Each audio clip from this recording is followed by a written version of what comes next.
ce projet de coopération entre la Tunisie et la Suisse sur les droits de propriété intellectuelle et les indications géographiques. Donc c'est un projet financé par la coopération suisse, l'ambassade de Suisse en Tunisie, et d'une durée de 4 ans. On travaille sur le renforcement des capacités chez les institutions et pour les producteurs et les inventeurs de Tunisie. Donc l'idée c'est de valoriser renforcer la protection des droits de propriété intellectuelle pour différents groupes de personnes en Tunisie. Aujourd'hui, on se retrouve ici à un événement de lancement de campagne de sensibilisation pour la poterie de Sejnen, qui va bénéficier surtout à la population des femmes artisanes de la région de Sejnen.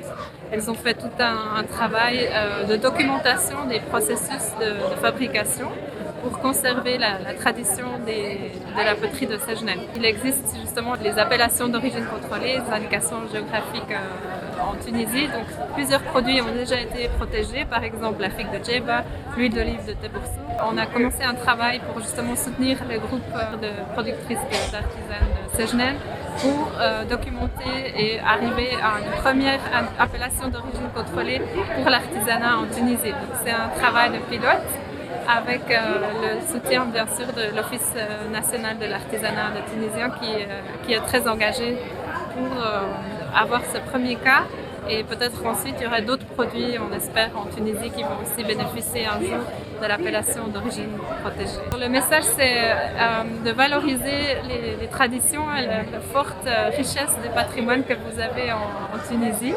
Et c'est là où on travaille avec tous les acteurs de la chaîne.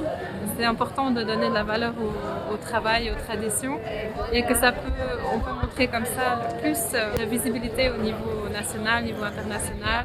Ce genre de processus de démarche qualité, ça va favoriser une valeur ajoutée dans la vente des produits au niveau national, mais aussi au niveau international. Donc ça entre dans les stratégies de développement rural, de développement de soutien à la population rurale.